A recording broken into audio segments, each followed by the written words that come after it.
nas ondas dessa vida, destruírem tua fé, fazendo que duvides de que em breve voltarei. Volve os olhos ao passado, vê na cruz o meu sofrer. Queres provas mais do que essa? Tanto amei que a vida dei. Pensas mesmo ser tão fácil esquecer o que falei? Se na história desse mundo os meus pés já empoeirei, mesmo que uma mãe viesse do seu filho se esquecer, ainda assim não haveria de me esquecer de ti. Mas ainda que demore, ou mesmo que pareça, um dia prometi voltar e pronto estou a cumprir. Mas ainda que demore, ou mesmo que pareça, eu não me esqueci de ti. Virei outra vez,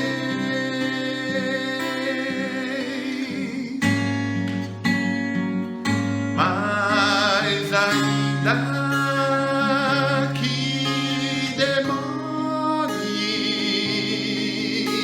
ou mesmo que pareça, eu não me esqueci de ti. Virei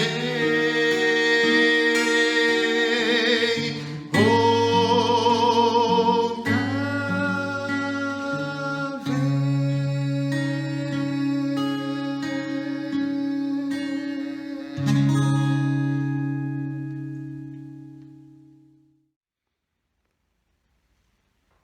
Se o Senhor não construir a casa, a obra dos construtores não passará de frágeis cabanas.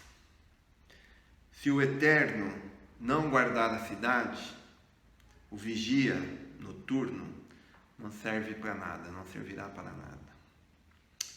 É inútil levantar cedo e dormir tarde, trabalhar como um alucinado. Você não sabe que ele gosta de dar descanso a quem ama? Não vê que os filhos são os melhores presentes do Eterno?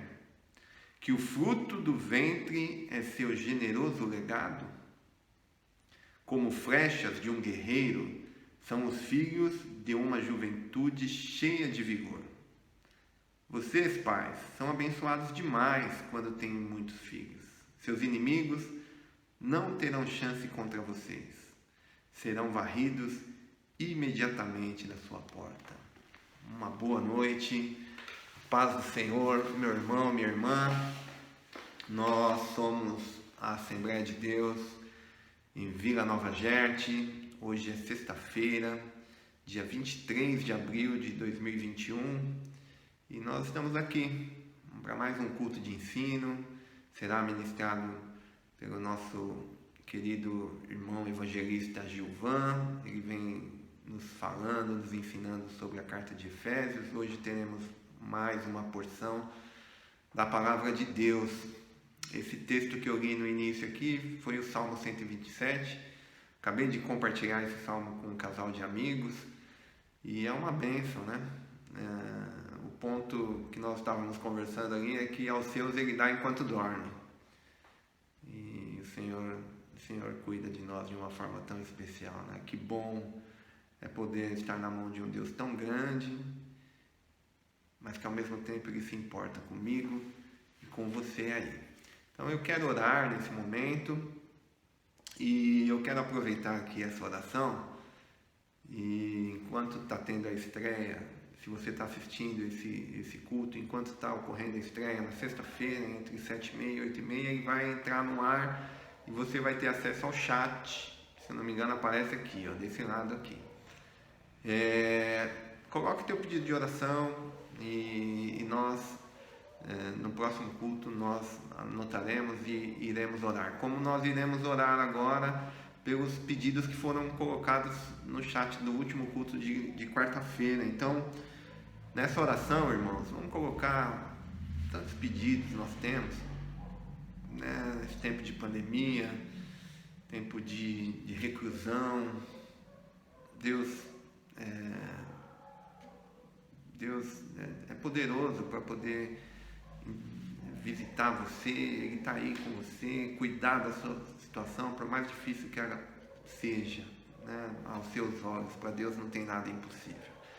Então nessa oração juntemos também pedidos pelo nosso irmão Dagoberto, que pediu por uma causa especial, ao nosso irmão Davidson, por uma porta de emprego, a nossa irmã Fátima, pela família e pela saúde, nosso irmão Moisés, por um irmão e um sobrinho que se contagiaram com a Covid, a irmã Maria Oliveira está pedindo pelo lar dela, nossa irmã Leonor pede pelo pai da Ana Paula, né, que vai fazer alguns exames, e a irmã Nilce pede por uma família completa que está internada com Covid também, né? Então nós temos tantos motivos, pedidos de oração, que Deus intervenha de uma forma especial na vida, na tua vida. Se você também tem um pedido, se junte a nós e vamos, mesmo que distantes, né, remotamente, vamos levantar um clamor aqui para que Deus tenha misericórdia do seu povo. Isso que a gente está fazendo aqui é uma recomendação bíblica, né? Estamos orando um pelos outros, né? Então que Deus nos ajude a passarmos, né? Eu estava conversando com esse casal de amigos, é que deserto é lugar de passagem, né? Não é lugar de destino, não é o destino final. Então que Deus nos ajude, né? Seja qual for o seu deserto, meu irmão, que Deus te ajude, te dê graça, Ele está aí com você. Então oremos. Senhor, eu quero te agradecer por mais esse culto que temos a oportunidade de oferecer ao Senhor, Pai, o nosso culto racional.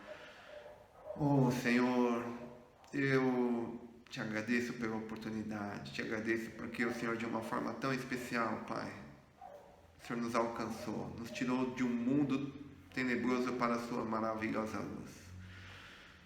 Foi o Senhor quem nos escolheu, Pai. Foi o Senhor quem escolheu esse irmão, essa irmã que está aí assistindo a esse culto agora. O Senhor sabe a dor do coração desse irmão. O Senhor sabe a dor do coração dessa irmã, Pai. Visita nesse momento. com a tua mão estendida, poderosa, esteja sobre esse lar, abençoando. Que a saúde, Pai, saúde física, saúde mental, saúde emocional, ela seja uma verdade na casa desse meu irmão, na casa dessa minha irmã, Pai. Que a prosperidade, a bênção, Senhor, esteja também sobre cada vida que está assistindo a esse culto agora, Pai. Que a Tua palavra, Senhor, tenha liberdade. Ajuda-nos a não nos distrair, Pai, nesses poucos minutos que estaremos aqui cantando um pouco mais e também aprendendo da Tua palavra.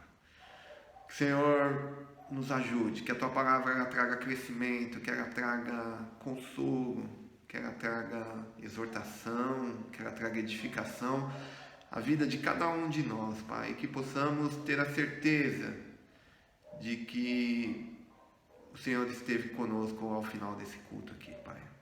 Fala conosco, usa o Teu servo, nosso irmão Gilvan, Pai, para que sei que o Senhor já colocou no coração dele aquilo que vai ser ministrado, então que essa palavra ela encontre morada no meu coração e no coração desse irmão, dessa irmã que está assistindo. Pai, cuida das nossas autoridades, cuida desses irmãos, Pai, que estão pedindo oração, essas orações que foram, esses pedidos que foram mencionados, esses irmãos que estão colocando, Pai, aí no chat mais pedidos também. O Senhor já, antes que a palavra venha à nossa boca, o Senhor já sabe.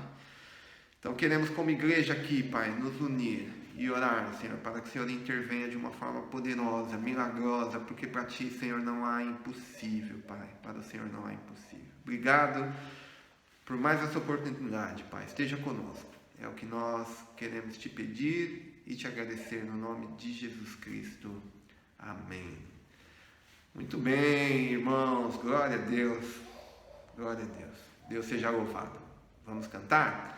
Então nós vamos cantar o hino de número 126. Se você tiver a tua harpa, você acompanha aí pela tua harpa. Se você não tiver, a letra vai aparecer aí em algum lugar aqui no vídeo, ela vai aparecer.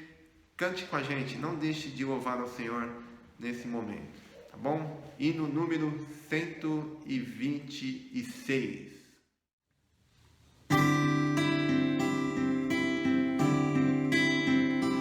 Bem-aventurado que confia no Senhor como fez Abraão.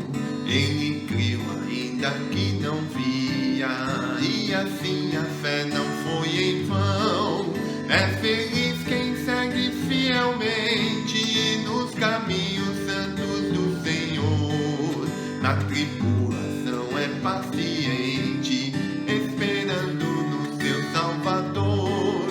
Os heróis da Bíblia Sagrada não fluíram logo seus troféus, mas levaram sempre a cruz pesada para obter poder dos céus. E depois saíram pelo mundo como mensageiros do Senhor, com coragem e amor profundo, proclamando Cristo Salvador. Quem quiser de Deus ter a coroa, passará por mais tribulação. Às alturas santas ninguém voa, sem as asas da humilhação. O Senhor tem dado aos seus queridos parte do seu glorioso ser. Quem no coração for mais ferido, mais daquela glória há de ter. Quando aqui as flores já fenecem, as do céu começam a brilhar. Quando as esperanças desvanecem, o aflito crente vai orar. Os mais belos hinos e poesias foram escritos em tribulação, e do céu as lindas melodias se ouviram na escuridão. Sim, confia tu inteiramente na imensa graça do Senhor.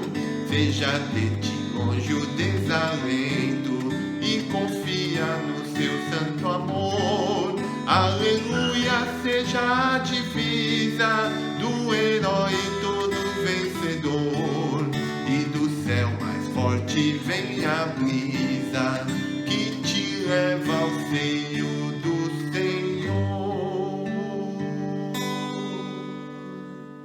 Amém. Vamos cantar mais um hino, irmãos? Agora, o hino que iremos cantar é o hino de número 187. Mais perto quero estar, Senhor, meu Deus, de Ti. Mais perto quero estar. Hino de número 187.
Eu quero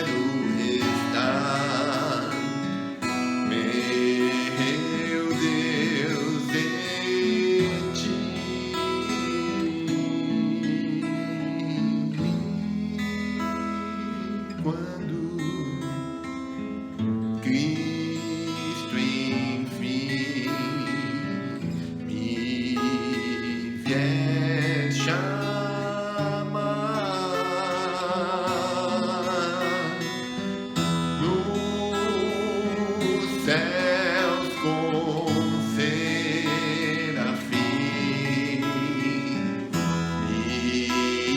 irei morar.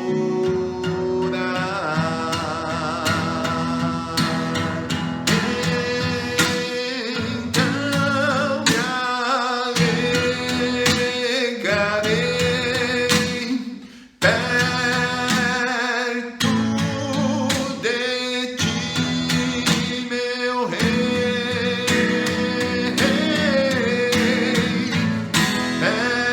perto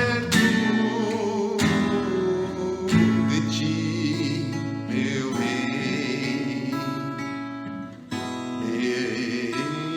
meu Deus, de ti.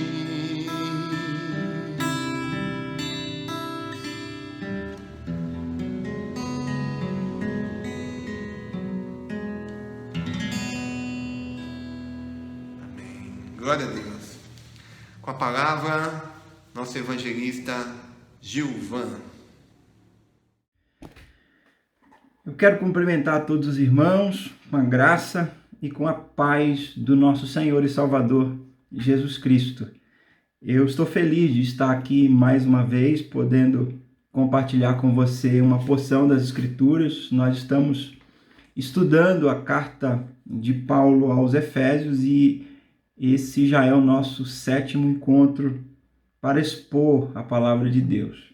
Eu quero convidar você a ler nessa noite no capítulo 3, os versos de 1 a 13, para meditarmos naquilo que o apóstolo Paulo está comunicando ao coração dos crentes em Éfeso e também ao nosso coração.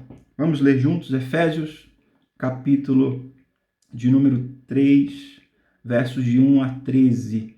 Enquanto você procura, eu agradeço também ao nosso irmão Ronaldo e ao pastor Eli por esse espaço de reflexão e de ministração na palavra de Deus. Deus abençoe a vida desses irmãos. Efésios 3, de 1 a 13. Por essa causa, eu, Paulo, sou prisioneiro de Jesus Cristo por vós, os gentios, se é que tendes ouvido a dispensação da graça de Deus que para convosco me foi dada, como me foi esse mistério manifestado pela revelação, como antes um pouco vos escrevi. Por isso, quando ledes, podeis perceber a minha compreensão do mistério de Cristo, o qual noutros séculos não foi manifestado aos filhos dos homens, como agora tem sido revelado pelo Espírito aos seus santos apóstolos e profetas, a saber que os gentios são corredeiros e de um mesmo corpo e participantes da promessa em Cristo pelo Evangelho, do qual fui feito ministro pelo dom da graça de Deus, que me foi dado segundo a operação do seu poder. A mim, o mínimo de todos os santos, me foi dada essa graça de anunciar entre os gentios, por meio do Evangelho, as riquezas incompreensíveis de Cristo e demonstrar a todos qual seja a comunhão do mistério que desde os séculos esteve oculta em Deus, que tudo criou por meio de Jesus Cristo, para que agora, pela Igreja, a multiforme sabedoria de Deus seja conhecida dos principados e potestades nos céus, segundo o eterno propósito que fez em Cristo Jesus, nosso Senhor, no qual temos ousadia e acesso com confiança pela fé nele. Portanto, vos peço que não desfaleçais nas minhas tribulações por vós, que são a vossa glória. Eu convido você a orar nesse instante e pedir que o Senhor ministre sobre o nosso coração a palavra dele. Deus, nosso Pai, nós estamos diante do Senhor nesse momento humildes, prostrados, reconhecendo toda a nossa necessidade do Senhor, reconhecendo a nossa necessidade da Tua graça, da Tua misericórdia, até mesmo para compreender aquilo que o Senhor quer nos comunicar. Traga cativo o nosso coração essa palavra e permita, Senhor, que possamos sair daqui edificados para a glória e louvor do Teu nome. Permita que esse tempo de meditação seja de fato promotor de transformação na nossa vida, à medida que nos conforte, que nos console, à medida que que nos fortaleça para a tua honra e para a tua glória. Seja conosco, em nome de Jesus. Amém e amém. Meu irmão e minha irmã, há muitas maneiras de lidarmos com sofrimentos na vida. E se você olhar na perspectiva bíblica, a história das muitas personagens que se apresentam nela, essas são histórias com os desfechos mais variados.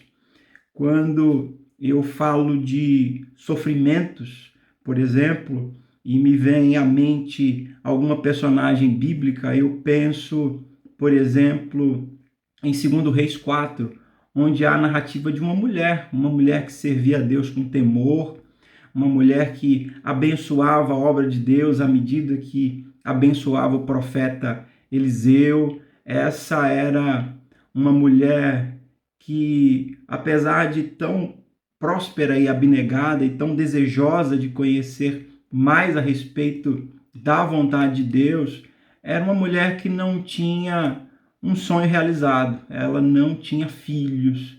E para aquela época e cultura, não ter filhos era algo que representava um peso muito grande. Até que o profeta Eliseu resolve abençoar aquela mulher. Eliseu profetiza na vida dela e um pouco de tempo ela tem um filho. E passa mais um tempo, a narrativa vai dizer que aquela criança adoece e morre. E é muito interessante perceber que mesmo em meio ao sofrimento do sonho que se realizou, mas se frustrou, aquela mulher ela vai até o profeta, mas não diz uma palavra a ninguém, porque todo mundo pergunta para ela como ela está, se vai tudo bem, e a resposta que ela tem em seus lábios é: vai tudo bem. É por isso que eu digo que há muitas formas de lidarmos com sofrimentos, e quando eu olho para a história dessa mulher, eu percebo a história de alguém que aprendeu que não adianta dizer nada para quem nada pode fazer por nós. Ela vai até o profeta, ela vai até aquele que havia proporcionado que o sonho se realizasse, depois que o sonho se frustra, na esperança de que aquele homem tenha algo que dizer ou algo que fazer em relação a Deus, que possa de alguma forma talvez mudar aquela história. A história termina, é claro, com um final feliz. Aquela criança ressuscita por intermédio do ministério do profeta Eliseu. Mas essa é a história de uma mulher que sofre. Quando eu penso em sofrimento à luz da Bíblia, eu penso, e talvez você também, em Jó. Jó é alguém que, num primeiro momento de sua narrativa, é apresentado como próspero, como alguém dono de uma vida íntegra, ao ponto do próprio Deus dar testemunho a respeito desse Jó. Ele diz: Jó era um homem íntegro, reto, temente a Deus e que se desviava do mal. Mas esse Jó, ele vai experimentar sofrimento como poucos nas páginas das Escrituras, como poucas personagens experimentaram na revelação bíblica.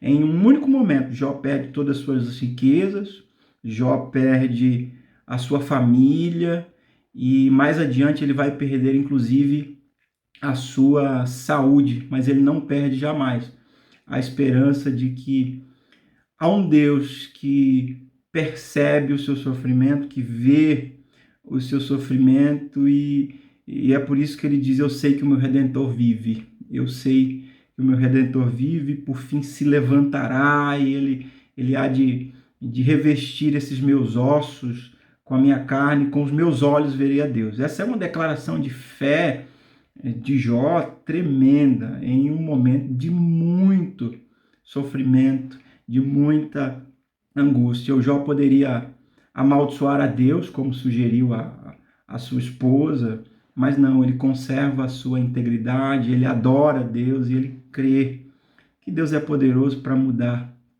a sua história. Há histórias e relatos de sofrimentos dos mais diversos na Escritura.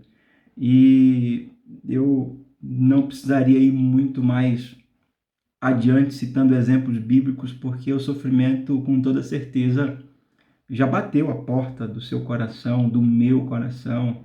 O sofrimento é algo comum a todos nós nessa vida, ao ponto do Senhor Jesus ter dito: no mundo nós teríamos aflições, sofrimentos tão intensos que trariam sobre nós aflições. Mas, nas palavras do Cristo, nós deveríamos ter bom ânimo e continuar crendo e continuar confiando em Deus e em um final glorioso que Ele tem para cada um de nós, ou um final glorioso que Ele tem para as muitas tribulações que nós experimentamos nessa vida. Mas talvez você não tenha entendido ainda qual a relação que os sofrimentos têm com esse texto que eu acabei de ler para vocês na carta de Paulo aos Efésios. Então, se você leu com atenção o texto, Paulo, ele coloca diante de nós duas coisas muito importantes, né? Ele começa e termina esse texto falando sobre as suas prisões e sobre as suas tribulações. Ou seja, Paulo começou esse texto e terminou esse texto falando sobre aquilo que, sem sombra de dúvida, lhe fazia sofrer. Se não, veja, o verso 1 ele diz: por essa causa eu, Paulo, sou prisioneiro de Jesus Cristo, por amor de vós, os gentios. E no verso 13, o último versículo que eu li com vocês, o texto diz: portanto vos peço que não desfaleçais nas minhas tribulações por vós, que são a vossa glória. Então, quando ele fala de suas tribulações, nós não devemos supor que Paulo esteja aqui reclamando, murmurando ou querendo passar para as outras pessoas um sentimento de piedade que elas devem ter em relação a ele. E, afinal, ele as encoraja, ele diz: eu peço que vocês não desfaleçam nas minhas tribulações. E digo mais, quando ele fala de suas tribulações, a gente não deve supor que ele esteja, de alguma forma, murmurando. Afinal, ele é prisioneiro de Roma, mas ele enxerga-se como prisioneiro de Jesus Cristo. E com isso, ele está reconhecendo a soberania de Cristo sobre a vida, a soberania de Cristo sobre os seus sofrimentos. Então, meu irmão e minha irmã, há uma lição importantíssima aqui que nós já podemos compartilhar com você e de alguma forma fazer com que o seu coração experimente esperança. Deus vê, Ele sabe as nossas dores, as nossas lutas, Ele conhece os nossos sofrimentos. Paulo, ele reconhece a soberania de Cristo, e aqui é como se ele estivesse dizendo: eu estou preso, de fato, mas por permissão de Cristo. E se Cristo não me quiser preso, é fato que eu estarei livre, porque Ele é o soberano sobre todas as coisas. Ele ainda coloca que é prisioneiro de Cristo por amor dos gentios. O fator que faz com que para ele vale a pena enfrentar seu sofrimento é o amor que ele tem pelos gentios. Ele está declarando aqui o seu amor pelos gentios e que suas tribulações são a glória dos gentios. Com isso, irmãos e irmãs, ele estava reconhecendo que vale a pena sofrer o que ele está sofrendo, passar pelo que ele está passando, tendo em vista que os seus sofrimentos redundam em glória, em privilégio, em bênçãos para os gentios. Ele começa e ele termina falando das suas tribulações. Mas uma segunda coisa que você deve ter percebido aí nesse texto é que entre essas duas menções que Paulo faz às suas tribulações e ao fato dele estar preso, ele vai falar de um mistério. Ele vai falar de um mistério que foi revelado. Isso está aí nos versos 2 a 5. E ele vai falar também do fato de que ele foi comissionado, de que ele foi chamado, de que ele foi escolhido por Deus para comunicar esse mistério, para fazer conhecido esse mistério ao mundo. Então, em síntese, Paulo está explicando as suas tribulações em termos teológicos, com o propósito de encorajar os seus leitores a que permaneçam firmes, a não desfalecer, a não desanimar em razão das tribulações que ele, Paulo, está passando. Paulo parece temer que os crentes em Éfeso percam a fé diante dos sofrimentos que ele mesmo está passando, sendo que ele é o apóstolo Paulo, ele é o principal embaixador, comunicador dessa fé. Paulo tem esse receio e é por isso que ele está encorajando os leitores, é por isso que ele está falando da sua convicção no fato de que ele recebeu a revelação do mistério de Cristo e ele foi comissionado para fazer esse mistério conhecido diante dos homens. A grande lição, portanto, que Paulo está nos ensinando através de sua vida, através do seu ministério, é que a gente deve enxergar os nossos sofrimentos, irmãos e irmãs, com os óculos do conhecimento de Deus e da sua obra. A gente nunca deve olhar com os olhos humanos, com os olhos naturais, com os olhos que se impactam pelas circunstâncias. Eu preciso ver, perceber o meu sofrimento com as lentes do conhecimento de Deus e de como Deus age e se revela no mundo.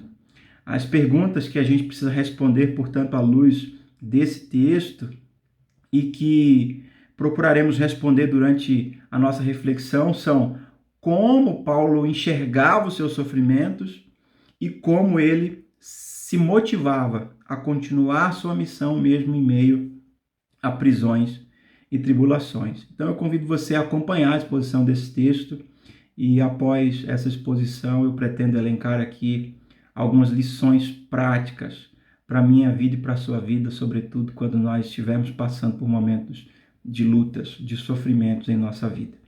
Então perceba, Paulo começa aqui, em primeiro lugar, falando de um mistério que estava oculto, mas que agora, recentemente, ele foi revelado.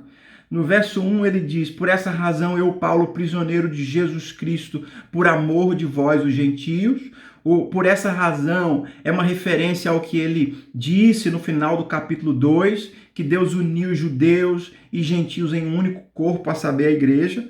E conforme Atos dos Apóstolos, capítulos 21 e 22, Paulo está preso, Paulo está experimentando essas prisões, essas tribulações, porque ele foi acusado de introduzir um gentio no templo dos judeus. Ali está dito que ele vai apresentar a sua defesa. Paulo conta o testemunho da sua conversão no caminho de Damasco e como ele foi transformado de perseguidor em propagador do evangelho. E Paulo afirma no verso 21 do capítulo 22 que Jesus, a quem os judeus sabiam que haviam se apresentado como Messias, apresentou-se a ele no caminho de Damasco e disse-lhe: vai, porque eu te enviarei para longe, para os gentios. Mas no verso 22, o capítulo 22 desse mesmo livro, Lucas registra qual que é a reação dos judeus ao ouvirem isso. Ao ouvirem essa fala de Paulo de que ele foi enviado para pregar aos gentios. Veja como Lucas é sutil. Eu estou lendo Atos 22, verso 22. Escutaram-no até essa palavra que Paulo afirmou, de que Deus disse a ele: vai, porque eu te enviarei para longe, para os gentios. Deus falou com Paulo através de Cristo, através de Jesus Cristo, ou na pessoa de Jesus Cristo. E Paulo dá esse testemunho. E quando dá esse testemunho, Lucas registra qualquer reação. Escutaram-no até essa palavra. E levantaram a voz e disseram: tira do mundo semelhante homem, pois não convém que ele viva. E é aí que Paulo é preso, é aí que Paulo é interrogado, debaixo de açoites, debaixo de violência. E qual é o motivo da prisão de Paulo? Anunciar que o plano de Deus não contempla apenas judeus, mas também os gentios. Ele diz: por essa razão, eu, Paulo, sou o prisioneiro de Jesus Cristo. Você consegue perceber, meu irmão e minha irmã, que algumas pessoas sofreram e sofreram afrontas terríveis para que o evangelho chegasse até nós hoje? Você consegue perceber como Paulo se inseria nessas circunstâncias? O chamado que Deus tinha para com ele era muito maior do que a reflexão nos sofrimentos que ele tinha que experimentar por causa desse chamado. Paulo acrescenta aí por amor aos gentios na sua fala, eu, Paulo, prisioneiro de Cristo, por amor aos gentios, e ele vai dizer, né, se é que ouvistes a dispensação da graça de Deus que me foi dada para convosco. Em outras palavras, ele está dizendo assim: eu sofro que sofro por amor de vós, se é que vocês estão dando atenção ao fato de que eu fui feito dispenseiro, mordomo da graça de Deus, para que eu pudesse compartilhar com vocês. E aí Paulo vai falar sobre essa graça que Paulo chama também de mistério. Ele vai dizer 4 coisas no verso de número 3 a 5.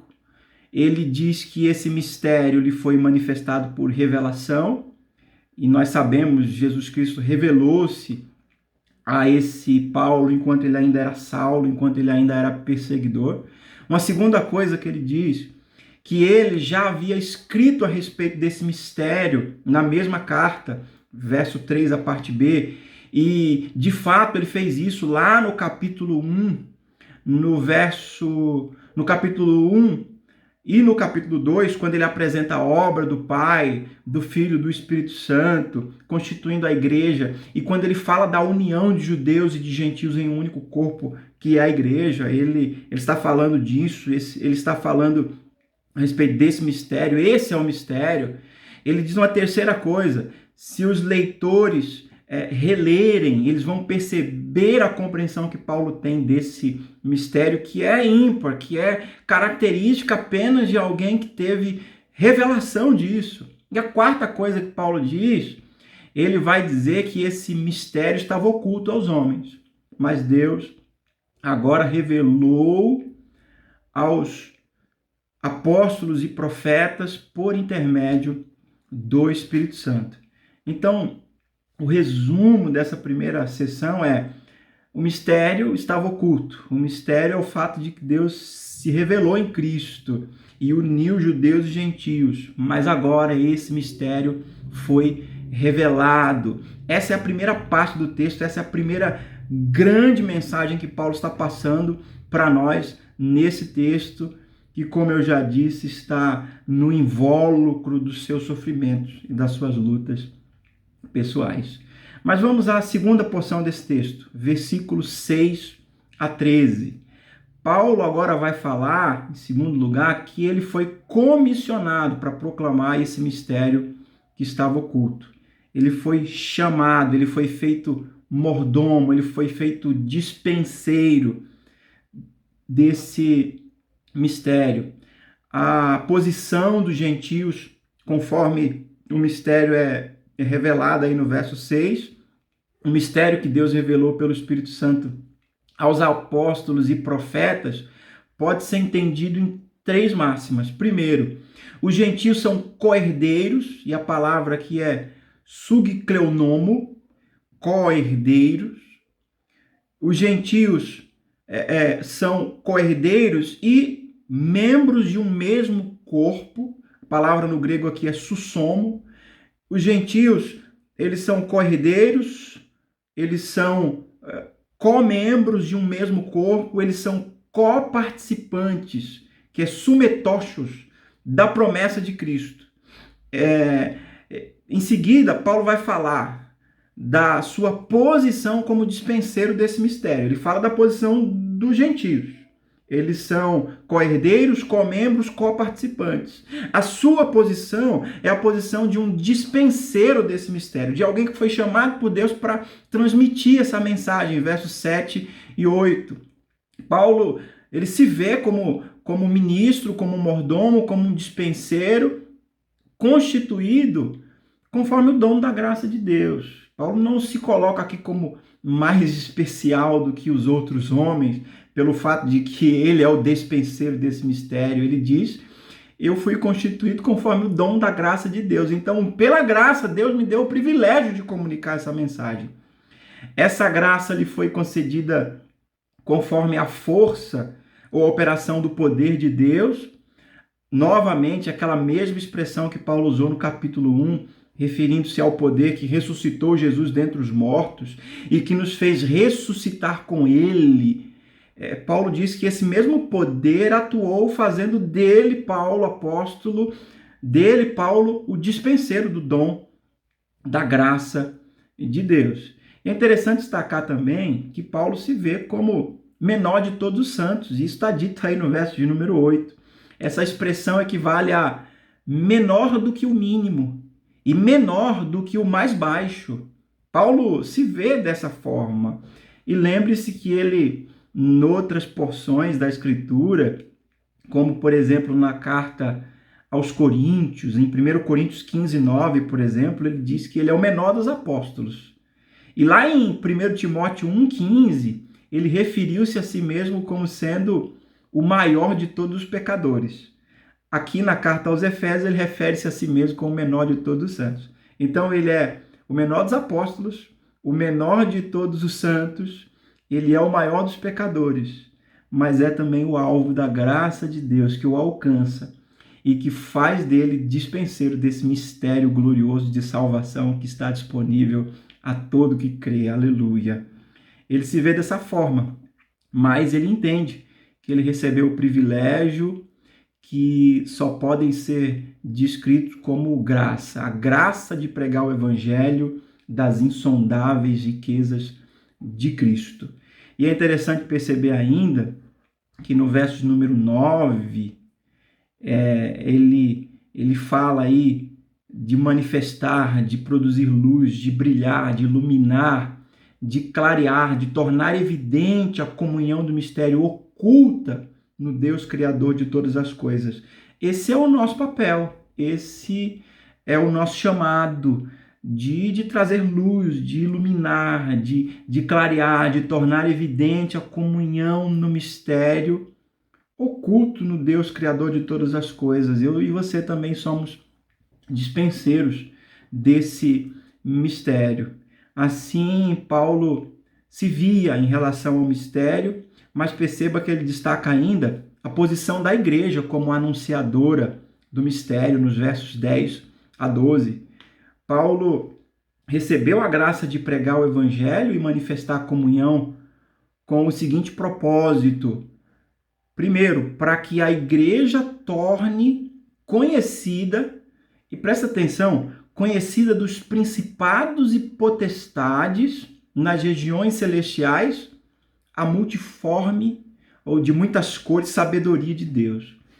A igreja é esse elemento poderoso de comunicação do mistério oculto outrora, mas que Deus o revelou, e ao revelar aos seus apóstolos e profetas, para usar a expressão de Paulo, esses, por sua vez, compartilharam e comunicaram com a igreja, para que ela se perceba como dispenseira também desses mistérios nas regiões celestiais. A igreja precisa tomar conhecimento disso, de que ela tem essa missão, ela precisa realizar essa tarefa com a mesma percepção de Paulo, de que é tudo graça de Deus. Mas uma outra coisa que Paulo deixa claro aqui como propósito, para que a igreja também cumpra o eterno propósito de Deus em Cristo. E outra coisa, para que a igreja entenda a sua posição em Cristo. E Paulo vai descrever essa posição da igreja em Cristo com 3 palavras. Ele vai falar que a igreja deve perceber-se em Cristo e agir com ousadia, tendo consciência do seu acesso e com confiança pela fé em Cristo Jesus. Isso é o finalzinho do nosso texto. Aí no verso de número 13, Paulo fecha com um encorajamento. Ele diz: e não desfaleçam nas minhas tribulações por vós, que são a glória de vocês. Esse é o nosso texto. É um Paulo que fala do seu sofrimento, mas que fala do mistério que foi revelado e que ele cumpriu fielmente a tarefa de revelar à igreja, que por sua vez também compartilha desse mistério que é Cristo, que é a salvação, que ele operou, que ele nos proporciona por seu sangue. Ele fala que a igreja também tem essa missão de compartilhar e deve olhar para os sofrimentos dele, não desfalecendo, porque são sofrimentos que Paulo está disposto a sofrer pela igreja, por vós, e para a glória de vocês, no caso aqui os crentes de Éfeso e nós que também ouvimos essa mensagem. Esse é o nosso texto, é o texto que fala de sofrimentos, mas que fala de mistério revelado, que fala de graça de Deus, que fala de papéis, de tarefas que agora nós executamos, porque esse mistério foi revelado e porque Paulo esteve disposto a sofrer o que sofreu. Mas eu queria concluir essa fala hoje à noite compartilhando com você algumas lições práticas para nós lidarmos com os nossos sofrimentos, com as nossas lutas do dia a dia. A primeira lição é que Paulo parece sugerir aqui que há coisas pelas quais vale a pena sofrer. Paulo diz: não sofra porque eu sofro. Eu estou sofrendo porque eu sei que fui chamado para compartilhar um mistério. Há coisas que valem a pena sofrer. Então deixa eu dizer para você, há pessoas que sofrem, é verdade, sofrem por escolhas erradas e sofrem porque tornam-se vítimas de outras pessoas, mas nenhum desses sofrimentos vale a pena. O sofrimento que vale a pena são aqueles que são por uma causa maior. Nós muitas vezes experimentamos lutas em nosso dia a dia, em nossas interações sociais, e devemos sempre fazer essa pergunta: vale a pena sofrer por isso? E se o objeto desse sofrimento for maior do que eu e você, se tiver relação com Cristo que deu a vida e que sofreu também por mim e por você, a minha resposta para você será: sofra e não tema sofrer aquilo que você tem que sofrer.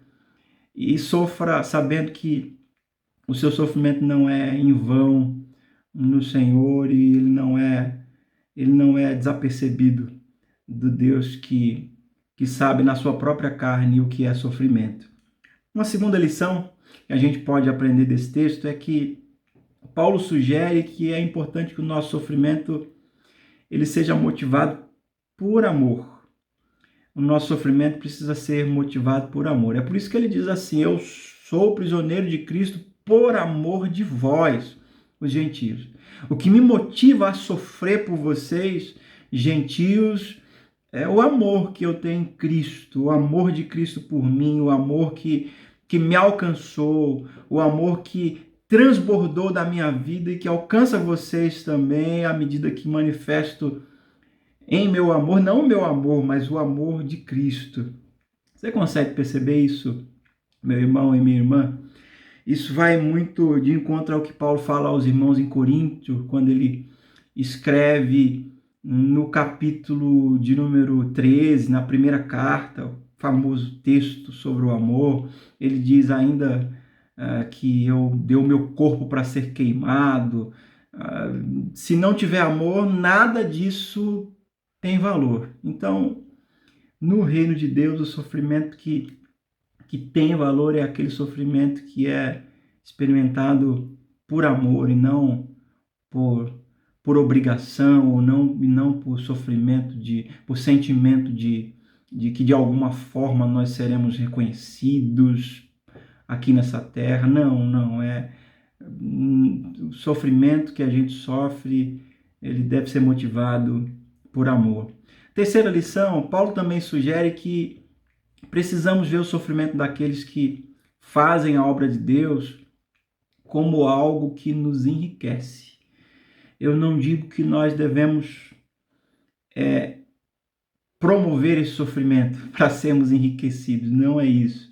Eu não digo que nós devemos ser a causa dos sofrimentos ou que nós devemos achar normal que aqueles que nos lideram, aqueles que nos pastoreiam, sofram. Não é disso que eu estou falando.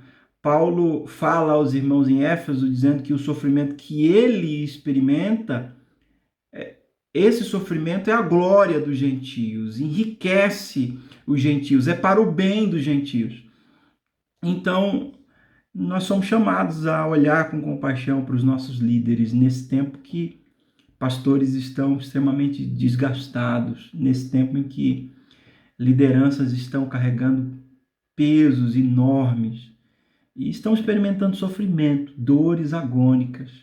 Queridos, não é sem razão que nós temos testemunhado muitos pastores tirando a própria vida em tempos de sofrimento silencioso, em tempos de sofrimentos velados que não chegam ao nosso conhecimento de fato, mas que devem tocar o nosso coração e serem alvo das nossas orações. Nós precisamos orar pelos nossos líderes, nós precisamos orar por aqueles que nos pastoreiam, pedindo a Deus que dê a eles alívio em meio aos sofrimentos, embora essa disposição deles por sofrer seja algo que nos enriquece. Nós devemos olhar para isso, inclusive, como algo que nos abençoa. É a disposição deles de sofrer que faz com que eu continue sendo abençoado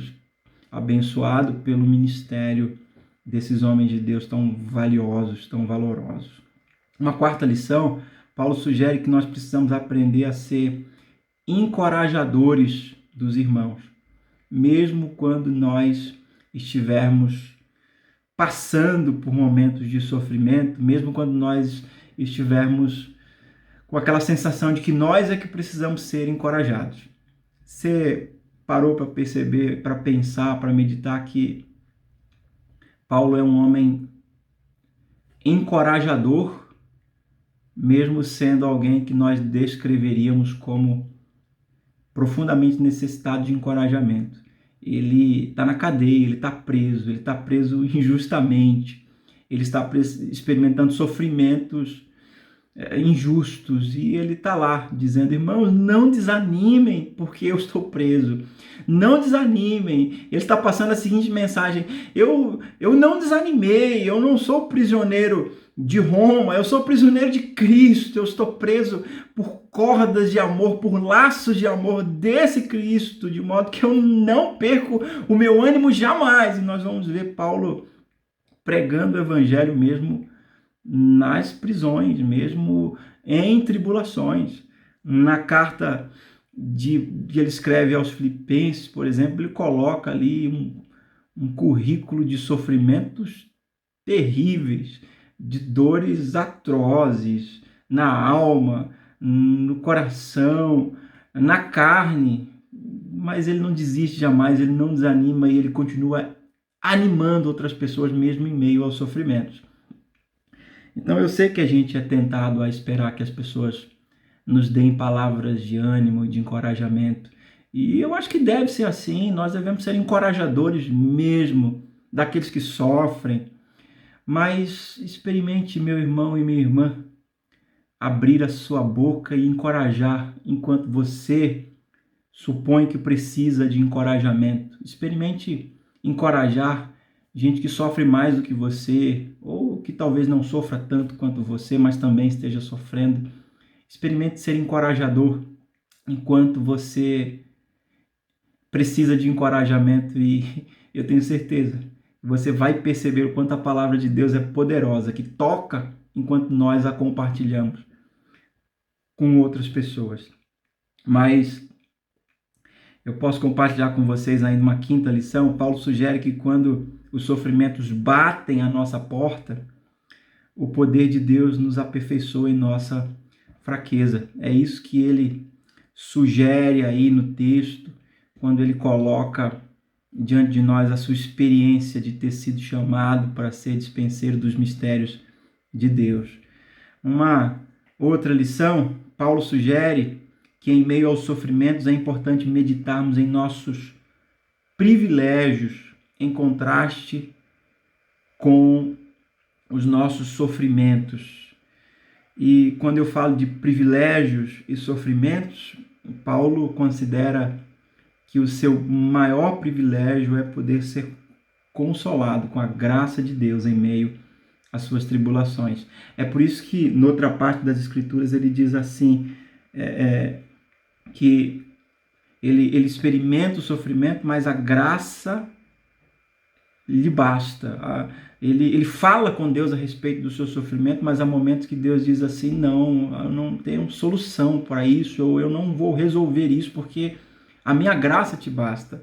Ou seja, a graça de Deus é poderosa para, em meio aos sofrimentos, nos fazer olhar adiante e continuar caminhando e continuar avançando com uma força sobrenatural que não vem de nós mesmos, tanto que as pessoas nos olham, nos observam e elas começam a perceber que aquela força não é comum, que aquela força não é natural, é de Deus, é a graça de Deus manifestando-se na sua vida em meio ao seu sofrimento. Sétima lição, Paulo sugere a necessidade de humildade diante dos sofrimentos. Ele se coloca aqui como o menor de todos os santos. Ele está preso, ele é o apóstolo Paulo, ele é alguém que fez uma contribuição esplendorosa ao reino de Deus, à Bíblia, ao cânon da Escritura Sagrada. Ele escreveu mais de um terço, ou 2 terços talvez, do Novo Testamento, e ele se vê como o menor de todos os santos. Ele se vê como alguém que é digno tão somente da graça de Deus, se é que a gente pode usar esse termo para referir-se a algo que nos é dado de forma imerecida. Então, há um espaço para refletirmos em humildade quando nós estivermos sofrendo. Há um espaço para nos colocarmos como alguém que se percebe em meio ao sofrimento, como alvo da graça de Deus que nos conforta, que nos consola, mesmo nós sendo tão pequenos, né? Ele, mais uma vez, se coloca aqui como o menor de todos os santos. Uma 8ª lição, Paulo sugere ainda a necessidade do exercício da fé diante do sofrimento. Ele fala de ousadia, de acesso e de confiança. Isso é o exercício da fé. Pela fé temos ousadia, pela fé temos acesso, pela fé podemos confiar em Deus em meio às nossas tribulações. Então, exercite a sua fé, meu irmão. O fato de você estar sofrendo e o sofrimento talvez estar perdurando mais do que você gostaria, não é sinal de que você não tem fé. O fato de você estar experimentando sofrimento e talvez esse sofrimento esteja durando mais do que você gostaria, é tão somente o fato de que ainda não chegou a hora de Deus honrar a sua fé, mas Ele honrará em nome de Jesus. Creia no Senhor, não desanime, não desista, não jogue a toalha, não perca o ânimo, porque o nosso Deus está no controle de todas as coisas. Por isso que mesmo em meio à tribulação, nós podemos ter ousadia, nós podemos ter a certeza de que temos acesso e nós podemos ter plena confiança em Deus. 9ª lição, Paulo sugere que nós devemos compreender a relação do sofrimento com a glória. Num dos hinos que nós cantamos nos nossos cultos, está dito que quem no coração for mais ferido, mais daquela glória há de ter. E Paulo diz isso de maneira muito clara em uma de suas epístolas, que as tribulações do presente século não são proporcionais e não podem ser comparadas com a glória que em nós há de ser revelada. Então, meu irmão, quanto mais sofrimentos você passar aqui e a vida te proporcionar momentos difíceis, saiba que há consolo de Deus e a glória de Deus, aleluia, por ser derramado na sua vida. Quando o Senhor decidir honrar a sua fé, quando o Senhor honrar a fé da sua igreja, quando o Senhor enxugar dos nossos olhos toda lágrima. E é bem verdade que essa é uma promessa escatológica, mas ele também pode fazer isso aqui, nesse tempo, nessa vida. A última lição que eu quero compartilhar com você, em 10º lugar, Paulo sugere que olhemos para os nossos sofrimentos pelas lentes do conhecimento do nosso Deus. Eu repito isso que já afirmei para vocês nessa reflexão. Olhe para o seu sofrimento através das lentes do conhecimento de Deus. Reconheça Deus, mesmo que você tenha a sensação de que Ele está ausente, mesmo que você tenha o sentimento de que talvez Ele não esteja escutando a sua oração. Busque em Deus olhar para Ele e conseguir, pela graça de Deus, olhar e perceber Deus por trás do seu sofrimento, no sentido de que o sofrimento tem se colocado ali, tão somente para que a sua fé seja aprovada, para que você perca o seu foco.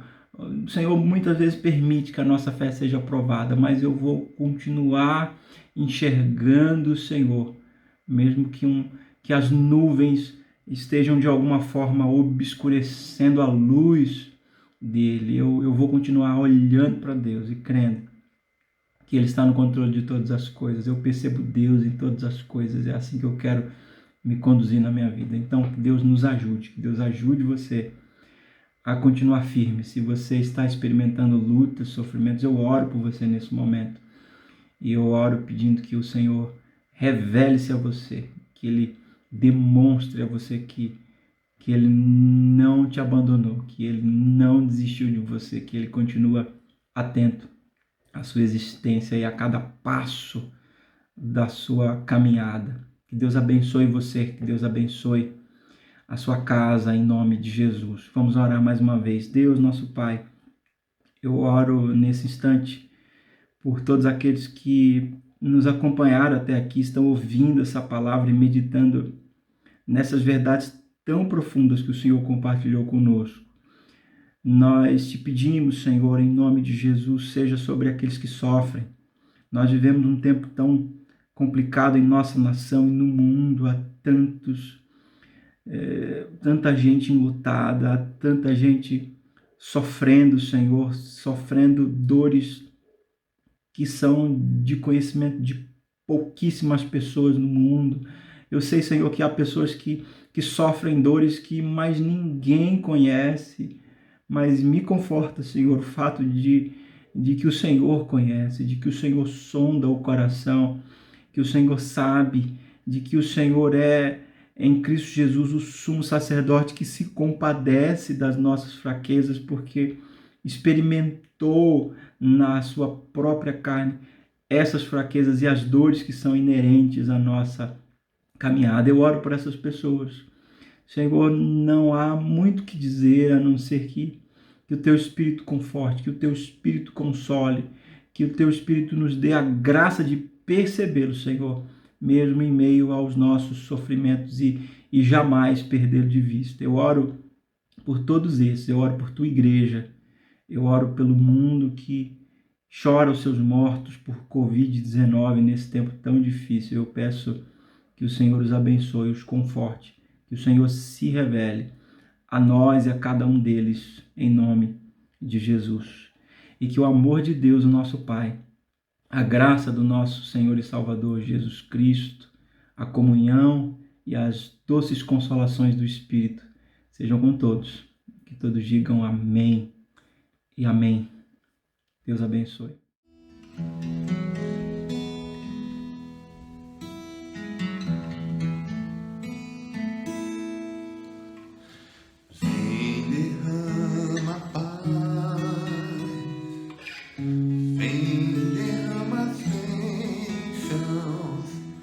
Sobre este povo que se chama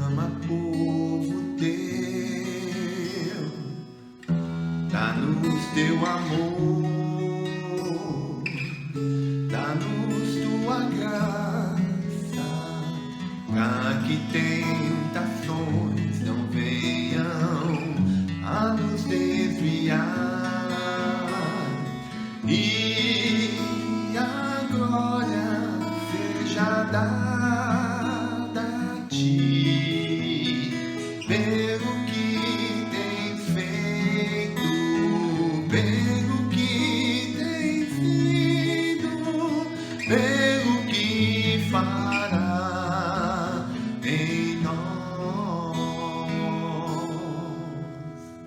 pelo que fará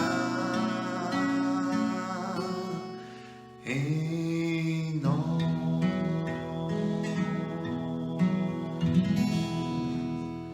Aleluia.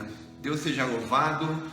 Se você tem acompanhado os nossos cultos e Deus tem falado com você gostaria de saber um pouco mais sobre a Bíblia, sobre como seguir a Jesus Cristo, vai aparecer aí alguns contatos e você fique à vontade para entrar em contato conosco. Nós vamos ter o maior prazer em poder te dar um retorno.